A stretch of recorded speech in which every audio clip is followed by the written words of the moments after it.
Hello student, আজকে আমি আবার তোমাদের সামনে চলে এসেছি আমার নতুন ভিডিও নিয়ে। তো আজকে আমাদের আলোচ্য বিষয় রবীন্দ্রনাথ ঠাকুরের লেখা সভ্যতার প্রতি কবিতাটির প্রশ্ন উত্তর নিয়ে আজকে আমরা আলোচনা করব।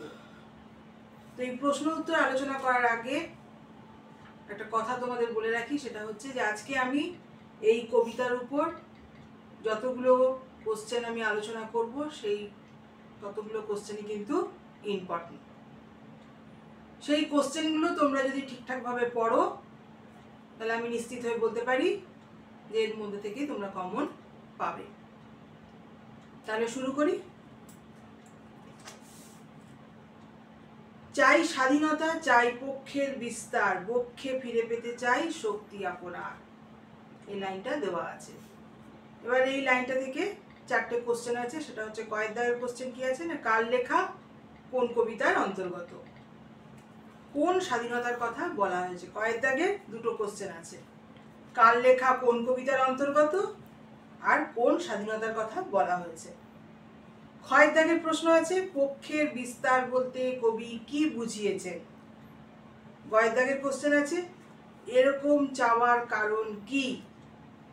কয়েক দাগের কোশ্চেন উদ্ধৃতিটির তাৎপর্য বুঝিয়ে দাও। 2 + 2 + 3 + 3 এই হচ্ছে নাম্বার। তো এবার উত্তরে আসি। কয়েক দাগের উত্তর বলি প্রথমে। কয়েক দাগের কোশ্চেন ছিল কার লেখা, কোন কবিতার অন্তর্গত, কোন স্বাধীনতার কথা বলা হয়েছে। এখানে দুটো কোশ্চেন আছে। উপরে উল্লিখিত, উত্তরটা বলছি এবারে। উপরে উল্লিখিত উদ্ধৃতাংশটি কবি রবীন্দ্রনাথ ঠাকুর রচিত সভ্যতার প্রতি কবিতাটির অন্তর্গত। কবিতায় স্বাধীনতা বলতে কবি মানসিক স্বাধীনতার কথা বলেছে। সমস্ত বন্ধন, ঘেরাটোপের অদৃশ্য বেড়াজাল ছিন্ন করে কবি নিজের মনের ডানাকে মুক্ত আকাশে মেলে দিতে চান। নিজের মানসিক ও দৈহিক শক্তিকে বুকের মাঝে ফিরে পেতে চান। স্বাধীনতা বলতে কবি এই কথাগুলি বোঝাতে চেয়েছেন। এটা হচ্ছে কয়েক দাগের উত্তর। কয়েক দাগের কোশ্চেন আছে পক্ষের বিস্তার বলতে কবি কি বুঝিয়েছেন। উত্তরটা বলি। পক্ষের বিস্তার বলতে ডানার বিস্তার। সমস্ত সামাজিক বন্ধন, নিয়ম নীতির কঠিন শৃঙ্খল ছিন্ন করে কবি নিজের মনের ডানাকে মুক্ত আকাশে বিহঙ্গের মতো মেলে দিতে চান। বিশ্ব নিখিল মানব হৃদয়ের স্পর্শ অনুভব করতে চান তিনি। স্বাধীনতার আস্বাদ পেতে চান। আত্মবিশ্বাস, আত্মপ্রত্যয়ের সংজ্ঞাকে উপলব্ধি করতে চান তিনি। এই হচ্ছে কয়েক দাগের উত্তর। কয়েক দাগের কোশ্চেন এরকম চাওয়ার কারণ কি। এখানে কিন্তু 3 মার্কস আছে। এরকম চাওয়ার কারণ কি, উত্তরটা এভাবে লিখতে হবে। ইট কাঠ পাথরে তৈরি আধুনিক সভ্যতায় বন্দি জীবন কবির কাঙ্ক্ষিত নয়। নগর সভ্যতা সর্বগ্রাসী। মনুষ্যত্বের অপমৃত্যু ঘটে চলেছে প্রতিনিয়ত। জীবন মৃত হয়ে বেঁচে থাকার পক্ষপাতী নন কবি। তিনি চান মুক্ত জীবন। তাই সমস্ত সামাজিক বন্ধন, নিয়ম নীতি, কঠিন শৃঙ্খল ভেদ করে নিজের মুক্ত চিন্তাকে বিহঙ্গের মতো উন্মুক্ত আকাশে মেলে দিতে চান। আপন চিত্ত মাঝে বিশ্ব নিখিল মানব হৃদয়ের স্পর্শকে অনুভব করতে চান তিনি। এর জন্য চাই পক্ষের বিস্তার, অর্থাৎ উন্মুক্ত আকাশে মুক্ত চিন্তা ভাবনার প্রসার। এতখানি লিখতে হবে। এতখানি যদি তোমরা লিখো তাহলে কিন্তু সেখানে 3 মার্কস অবশ্যই পাবে। কয়েক দাগের কোশ্চেন আছে উদ্ধৃতিটির তাৎপর্য বুঝিয়ে দাও। এখানেও 3 মার্কস আছে। অ্যান্সারটা বলি। ইট কাঠ পাথরে তৈরি যান্ত্রিক নগর সভ্যতাকে কবি সর্বগ্রাসী বলেছেন। এই সভ্যতা অরণ্য সভ্যতার বিনাশকারী। মনুষ্যত্বের অপমৃত্যু ঘটে প্রতিনিয়ত। এই সভ্যতা অত্যন্ত নিষ্ঠুর। কবি জীবনমৃত হয়ে বেঁচে থাকার পক্ষপাতী নন। তিনি চান মুক্ত জীবন, স্বাধীনতা, আত্মবিশ্বাস, আত্মপ্রত্যয়কে তিনি বুকের মাঝে উপলব্ধি করতে চান। তাই সমস্ত জাগতিক বন্ধন ছিন্ন করে সেই অনন্ত প্রসারিত হৃদস্পন্দনকে তিনি স্পর্শ করতে চান।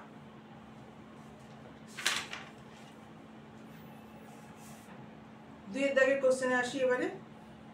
দুইয়ের দাগের কোশ্চেন বলি, লাইনটা বলি প্রথমে। দাও ফিরে সে অরণ্য, লও এ নগর, লও যত লৌহ লস্ত্র কাষ্ঠ প্রস্তর। কয়েক দাগের কোশ্চেন আছে, কার লেখা কোন কবিতার অংশ? কয়েক দাগের কোশ্চেন, কবি অরণ্যকে ফিরে পেতে চেয়েছেন কেন? কয়েক দাগের কোশ্চেন, কবি নগরকে ফিরিয়ে দিতে চেয়েছেন কেন? কয়েক দাগের কোশ্চেন, অরণ্যবাসী জীবনের প্রতি কবির ভালোবাসার কারণ কি? এই হচ্ছে 4টে কোশ্চেন। তো এবারে উত্তরে আসি। কয়েক দাগের উত্তর লিখতে হবে এরকম করে যে, উপরে উল্লিখিত উদ্ধৃতাংশটি বিশ্বকবি রবীন্দ্রনাথ ঠাকুর রচিত সভ্যতার প্রতি কবিতার অন্তর্গত। কয়েক দাগের কোশ্চেন ছিল, কবি অরণ্যকে ফিরে পেতে চেয়েছেন কেন? কয়েক দাগের উত্তর, কবির মতে আধুনিক নগর সভ্যতা সর্বগ্রাসী, হৃদয়হীন ও যান্ত্রিক। মানুষের সূক্ষ্ম হৃদয়বৃত্তিগুলো গুমরে মরে এখানে। মনুষ্যত্বের অপমৃত্যু ঘটে প্রতিনিয়ত।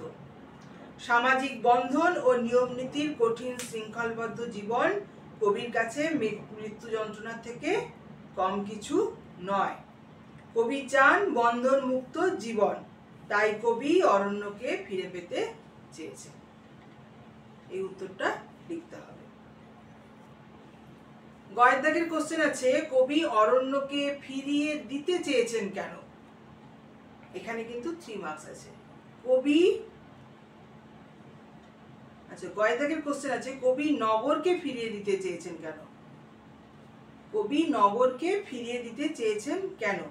তাহলে গয়ের দাগের উত্তর বলি যে, ইট কাঠ পাথরে তৈরি নগর সভ্যতার ওপর কবি বীতশ্রদ্ধ।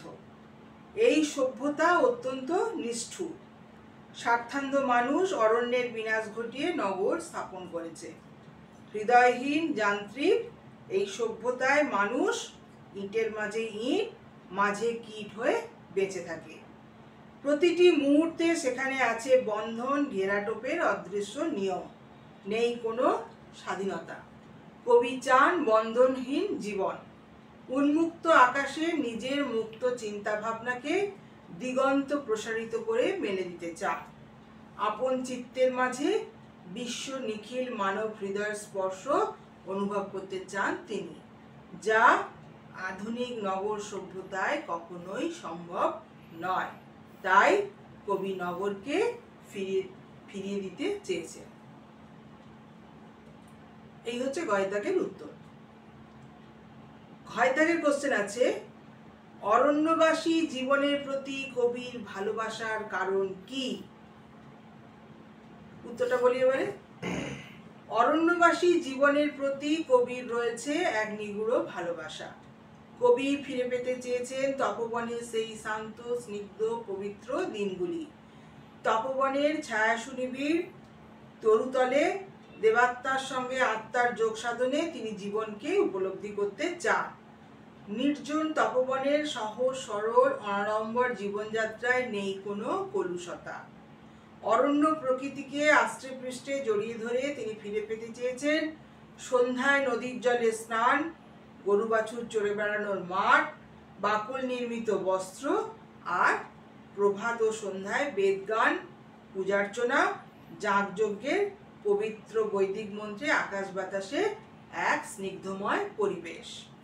এই কারণেই তিনি অরণ্য সভ্যতাকে ফিরে পেতে চেয়েছেন। এতখানি লিখতে হবে। এতখানি লিখলে তোমরা 3 মার্কস অবশ্যই পাবে। এর পরের লাইন, এর পরের যে ইম্পর্টেন্ট যে লাইন আছে সেটা আমি বলছি। হে নব সভ্যতা, হে নিষ্ঠুর সর্বগ্রাসী, দাও সেই তপবনের পুণ্যচ্ছায়া রাশি, গ্লানিহীন দিনগুলি। কয়েক দাগের কোশ্চেন বলি, কবি কাকে আহ্বান করেছে? কয়েক দাগের কোশ্চেন, নিষ্ঠুর সর্বগ্রাসী কাকে বলা হয়েছে? গয়ের দাগের কোশ্চেন, নব সভ্যতার প্রতি কি আবেদন করেছেন? গয়ের দাগের কোশ্চেন, নব সভ্যতাকে নিষ্ঠুর সর্বগ্রাসী বলা হয়েছে কেন? এই হলো 4টে ধাপের কোশ্চেন। অ্যান্সারে আসি। কয়েক দাগের অ্যান্সারে আসছি আমি। কয়েক দাগের কোশ্চেন ছিল কবি কাকে আহ্বান করেছে। অ্যান্সারটা এরকম করে লিখতে হবে যে সভ্যতার প্রতি কবিতায় বিশ্বকবি রবীন্দ্রনাথ সর্বগ্রাসী নগর সভ্যতাকে আহ্বান করেছেন। কয়েক দাগের কোশ্চেন, নিষ্ঠুর সর্বগ্রাসী কাকে বলা হয়েছে? অ্যান্সারটা বলি, কবির মতে আধুনিক নগর সভ্যতা সর্বগ্রাসী, মানুষের সূক্ষ্ম হৃদয় বৃত্তিগুলি গুমড়ে মরে এখানে, মনুষ্যত্বের অপমৃত্যু ঘটে প্রতিনিয়ত, এই সভ্যতা নিষ্ঠুর হৃদয়হীন যান্ত্রিক, স্বার্থান্ধ মানুষ অরণ্যের বিনাশ ঘটিয়ে নগর স্থাপন করেছে, ইট কাঠ পাথরে তৈরি নগর সভ্যতার উপর কবি বীতশ্রদ্ধ। এই হচ্ছে ক্ষয়ের দাগের উত্তর। গয়ের দাগের কোশ্চেন আছে নব সভ্যতার প্রতি কি আবেদন করেছেন? অ্যান্সারটা এমন ভাবে লিখতে হবে যে নব সভ্যতার প্রতি কবির একান্ত আবেদন, নব সভ্যতা যেন ইট কাঠ লোহা পাথরের তৈরি সভ্যতাকে ফিরিয়ে নেয়, পরিবর্তে প্রাচীন অরণ্য সভ্যতাকে ফিরিয়ে দেয়। নগর সভ্যতার উপর কবি আস্থাহীন, এই সভ্যতা অরণ্য সভ্যতার বিনাশকারী, সর্বগ্রাসী এই নগর সভ্যতায় ইটের মাঝে ইট, মাঝে কীট হয়ে বেঁচে থাকে মানুষ, সামাজিক বন্ধন নিয়ম নীতির কঠিন শৃঙ্খলে নেই মানব মনের কোনো স্বাধীনতা, পাথরের খাঁচায় বন্দী হয়ে রাজার মতো ভোগ বিলাসের জীবন কবির কাঙ্ক্ষিত নয়, কবি চান বন্ধনহীন জীবন, যা আধুনিক নগর সভ্যতায় কখনোই সম্ভব নয়। তাই তিনি নব সভ্যতার কাছে আবেদন রেখেছেন যে নব সভ্যতা যেন প্রাচীন অরণ্য সভ্যতাকে ফিরিয়ে দেয়। এই হচ্ছে গয়ের দাগের উত্তর। গয়ের দাগের কোশ্চেন ছিল নব সভ্যতাকে নিষ্ঠুর সর্বগ্রাসী বলা হয়েছে কেন? উত্তরটা এরকম ভাবে লিখতে হবে যে এই কবিতায় কবি নব্য নগর সভ্যতাকে নিষ্ঠুর সর্বগ্রাসী বলে উল্লেখ করেছেন, মানুষের সূক্ষ্ম হৃদয়বৃত্তিগুলি গুমড়ে মরে এখানে, মনুষ্যত্বের অপমৃত্যু ঘটে চলেছে প্রতিনিয়ত, এই সভ্যতা অরণ্য সভ্যতার বিনাশকারী, হৃদয়হীন ও যান্ত্রিক, এই নগর সভ্যতায় ইটের মাঝে ইট, কীট হয়ে বেঁচে থাকে মানুষ, সামাজিক বন্ধন নিয়ম নীতির কঠিন শৃঙ্খলে নেই মানব মনের কোনো স্বাধীনতা। এতখানি লিখতে হবে। এবার নেক্সট কোশ্চেনে আসছি।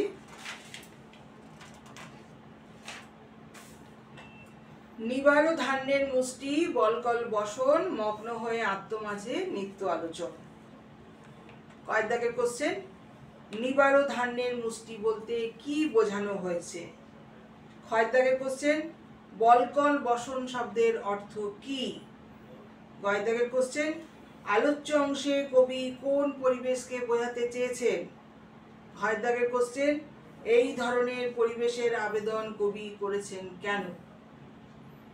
এই হলো 4টে ধাপের কোশ্চেন। এবার উত্তরে আসি। কয়েক দাগের উত্তর বলি যে নিবারো ধান্য কথাটির অর্থ হলো তৃণের মতো ধান। সভ্যতার প্রতি কবিতায় নিবারো ধান্য মুষ্টি বলতে কবি তৃণের মতো ধান্য মুষ্টিকে বোঝাতে চেয়েছেন। কয়েক দাগের কোশ্চেন ছিল বলকল বসন শব্দের অর্থ। তো বলকল বসন শব্দ কথাটির অর্থ হলো গাছের ছাল নির্মিত বসন।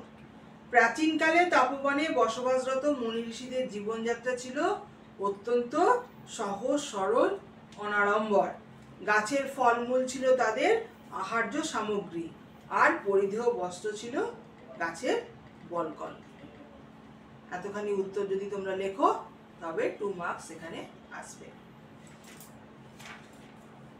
গয়ের দাগের কোশ্চেন ছিল আলোচ্য অংশে কবি কোন পরিবেশকে বোঝাতে চেয়েছেন?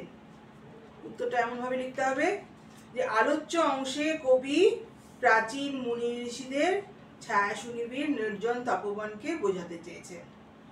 যেখানে নেই নগর জীবনের কোনো কলুষতা, কবি ফিরে পেতে চেয়েছেন তপবনের সেই শান্ত স্নিগ্ধ পবিত্র দিনগুলি। পূজার্চনা, যাগযজ্ঞ, পবিত্র বৈদিক মন্ত্রে মুনি ঋষিরা প্রকৃতির কোলে জীবন অতিবাহিত করতেন দেবাত্মার সঙ্গে আত্মার যোগ সাধনে।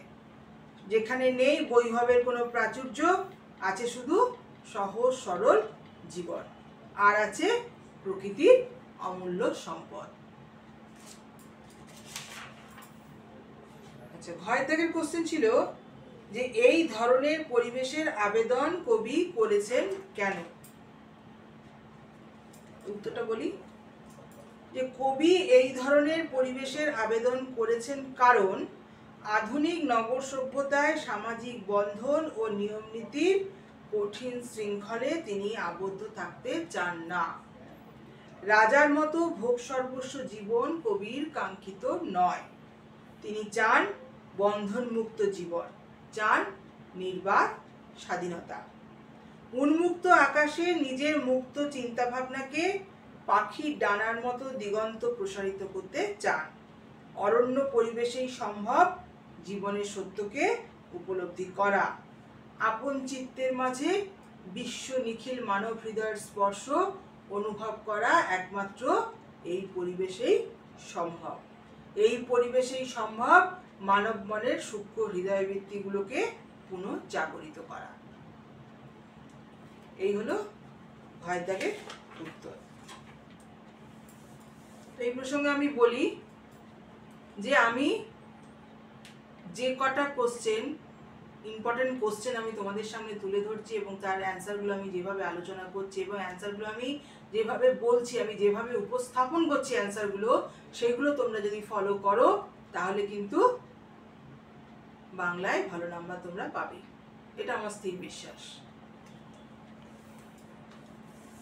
আরেকটা ইম্পর্টেন্ট কোশ্চেন বলি, পাষাণ পিঞ্জরে তব নাহি চাই নিরাপদে রাজভোগ নব। কয় দাগের কোশ্চেন? পাষাণ পিঞ্জর বলতে কি বোঝানো হয়েছে? ক্ষয় দাগের কোশ্চেন, কবি কি চাইছেন না। গয় দাগের কোশ্চেন, কেন তিনি এসব চাইছেন না।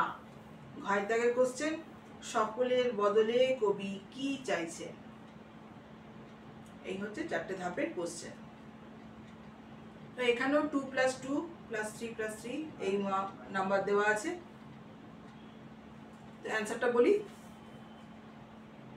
তো কয় দাগের অ্যান্সারটা এরকম করে লিখতে হবে যে পাষাণ পিঞ্জর কথা বলতে কি বোঝানো হয়েছে। উত্তরটা হবে এরকম যে পাষাণ পিঞ্জর কথাটির অর্থ হলো পাথরে নির্মিত খাঁচা। আলোচ্য অংশে কবি রবীন্দ্রনাথ ঠাকুর ইট কাঠ পাথরে তৈরি নব্য নগর সভ্যতাকে পাষাণ পিঞ্জর বলে অভিহিত করেছেন। ইটের মাঝে ইট কিট হয়ে নগর সভ্যতার পাষাণ পিঞ্জরে কবি আবদ্ধ থাকতে চান না। এই হচ্ছে কয় দাগের উত্তর। ক্ষয় দাগের কোশ্চেন ছিল কবি কি চাইছেন না। ক্ষয় দাগের অ্যান্সার বলি যে আধুনিক সভ্যতায় পাথরের খাঁচায় বন্দি জীবন কবির কাঙ্ক্ষিত নয়। হৃদয়হীন যান্ত্রিক এই নগর সভ্যতার উপর কবি বীতশ্রদ্ধ। এই জীবনে নেই কোনো স্বাধীনতা, স্বাধীনতা ছাড়া জীবন অর্থহীন। পাষাণ পিঞ্জরে আবদ্ধ থেকে রাজার মতো ভোগ সর্বস্ব জীবনকে কবি উপেক্ষা করেছেন। এই হলো গয় দাগের উত্তর। ঘয় দাগের কোশ্চেন ছিল সকলের বদলে কবি কি চাইছেন।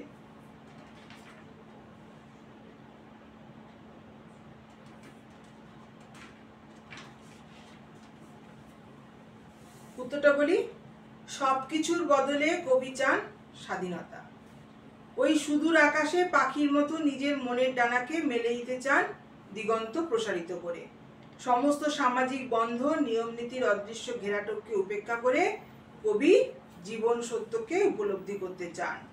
আপন চিত্তের মাঝে বিশ্ব নিখিল মানব হৃদয়ের স্পর্শ অনুভব করতে চান তিনি।